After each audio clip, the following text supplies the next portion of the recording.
السلام عليكم، مرحبا بكم في قناة الشيف أميرة. وصفتنا لنهار اليوم راح تكون دي ترونش باتيسري بذوق الليمون، يعني بجينواز مغايرة، يعني بجوج بيضات فقط، ماشي كما الجينواز يعني المعتادة، يعني اللي راح تكلف لنا واللي راح يعني ديرنا كامل بالميزان. راح نستخدمو فقط الملعقة. سميتها يعني جينواز المبتدئات، يعني اللي ما تفهم حتى حبة في الباتيسري تقدر دير هذا الباتيسري. وايضا راح نوريكم سوبر كريم يعني بطريقة جد جد بسيطة. قلت لكم زوج بيضات راح تحط لكم يعني 6 لترونش. يعني قبل ما نبدا في الوصفة ما تنسوش الاشتراك والصلاة والسلام على رسول الله. هنا يعني الوصفة تاعنا راح نقسمها انا على يعني جزئين، يعني نطيب هذا الجزء ونزيد نطيب جزء ثاني. واللي تحب يعني تضيف المقادير يعني تضاعفها بزوج بيضات، يعني لها الاختيار، ولكن راح نعطيك حجم يعني البلاطو اللي تطيبيه فيه فقط. هنا راح نحتاج حبة تاع بيض، قلت لكم راح نقسم الكمية فقط، من بعد راح نزيد الكمية الأخرى. هنا راح ندير قلت لكم حبة تاع بيض، وراح ندير 3 مغارف من السكر. نذوبو مليح مليح السكر. هنا خطوة أساسية، سواء يعني تخلطي بيدك عفوا يعني خلاطي يدوي، ولا تخلطي بالخلاط الكهربائي. هنا لازم السكر يذوب، ماشي شرط تطلعوا البيض والسكر، خاطر قلت لكم الجينواز راهي مغايرة يعني للمبتدئات. هنا راح ايضا نضيفو 3 مغارف من الزيت، نخلطو كلش. نزيد ايضا نضيف 3 مغارف من الحليب يعني، و3 مغارف من الفرينة. هنايا تبعوا مليح الخطوات يعني، وباه تجيكم يعني هذا الجينواز ناجحة. هي ماشي جينواز، ولكن نقولوا عليها جينواز فقط. هنا يعني أبسط طريقة. هنا اللي عندها البيترا تقدر تدير كامل يعني المكونات تخلطهم مع بعض. هنا أيضا راح ندير مبشور القارص، وما ننسوش أيضا الفانيليا، يعني باه ما تكونش عندنا ريحة البيض يعني إلى غير ذلك. هنا نخلطو مليح، يعني ماشي شرط، نخلطو مليح مليح المكونات. أنا نحب يعني تكون حاجة نقية. هنايا راح نروح بعد ما نخلطو مليح الخليط تاعنا ويولي خليط متجانس. هنا الفرينة نتاعنا يكونوا يعني الملاعق نتاعنا يكونوا كبار، يعني يكونوا شوية بومبي، ماشي كيما السكر والزيت. خاطر اذا يعني جات يعني الخليط تاعكم ولا الجينواز، قلنا نسموها عفوا، مطلوقة بزاف، راح يعني تهبط لكم في الفور فقط. اذا لازم تكونوا يعني الخليط تاعكم يكون نوعا ما ماشي جاري.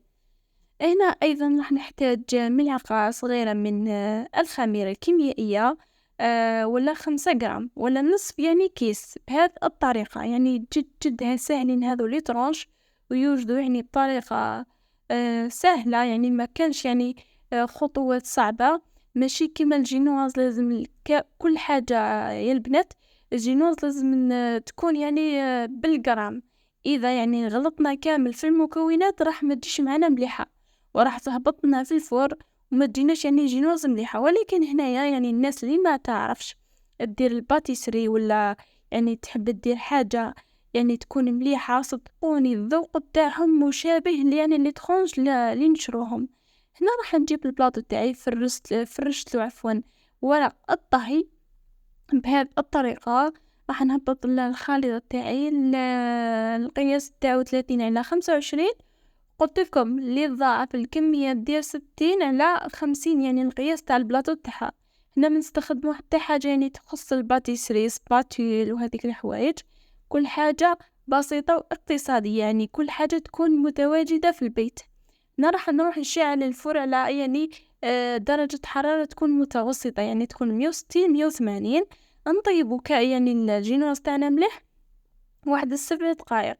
هنا راح نروح ندير السيرو تاعي. راح نحتاج كاس سكر، عفوا كاس ماء ونصف كاس من السكر. نخليوها تغلي واحدة ل5 دقائق ونطفو عليها. هنا الجينواز تاعي تقدروا تقولوا نسموها جينواز طابت، يعني قسمتها فقط على زوج، جاتني 4 طبقات. هنا راح نجيب كاس من الشونت يكون معمر، مع كاس يكون يعني ماشي معمر من الحليب يكون بارد. الحليب لازم يكون بارد. هنا الشونت يخيروا يعني نوعية تكون مليحة، خاطر اذا كانت نوعية عفوا الشونتي ماشي مليحة راح ما تطلع لكمش مليحة، راح تبقى لكم هكذا ذايبة. نضلعوا مليح مليح الشونتي بهذه الطريقة. لازم نخلط الكهربائية البنات.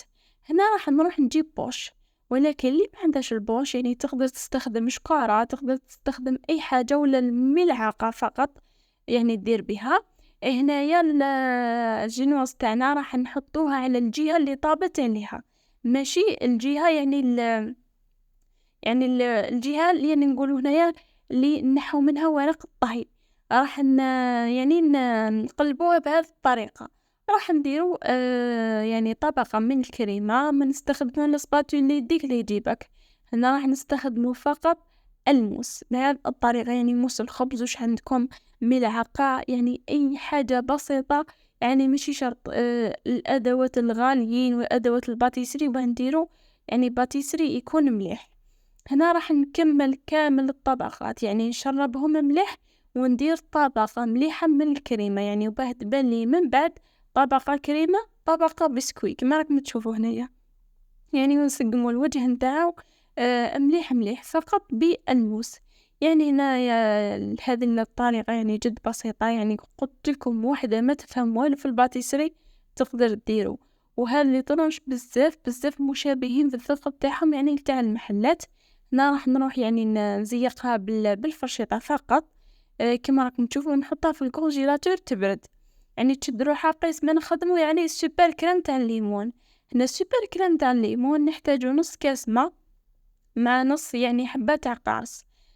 تقريبا واحد 2 مغارف تجيكم، يعني العصير تاعها حتى 3 مغارف. هنا يعني اسهل سوبر كريم ممكن تجربوها، يعني سهلة بزاف. راح نجيبو مغرفة كبيرة من السكر، وراح نجيبو ملون اصفر اللي عندها يعني لاروم تاع الليمون نديرو. ولكن هنا الفيديو تاعنا تعمد انه نديرو كل حاجة اقتصادية. هنا تقريبا نص ملعقة من النشاء تكون يعني معمرة، نص ملعقة فقط.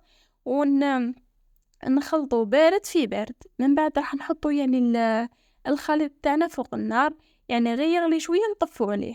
هنا بعد ما خرجت يعني الباتيسري تاعي من الكونجيلاتور كان شد روحو. والسوبر كريم لازم تحطوها شويه في الكونجيلاتور، يعني راح تشد روحها مليح وايضا راح تروح تبرد. اذا حطيناها سخونه راح تذوب لنا الكريمه، يعني ما تقلقوش، ولا يعني السوبر كريم مش راح تشد روحها، راح تبقى بهذا القوام يعني تكون شويه جاريه. هنا راح نرجعها للكونجيلاتور تبرد شويه حتى يعني نقدر نزينها وتجيني سهله.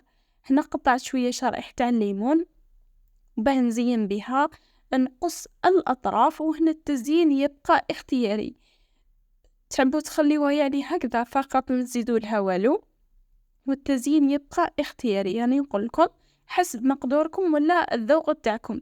هنا في طريقة الطباعة، يعني كل ما تقطعوا لازم تمسحوا الموس تاعكم، يعني يبغى يجيكم لي طرونش تاعكم متحوفين. كما قلت لكم ما تنسوش الاشتراك في القناة ليصلكم كل جديد، والى اللقاء ان شاء الله، يعني في فيديوهات اخرى يعني تكون مفصلة وتكون جد جد اقتصادية. والى اللقاء.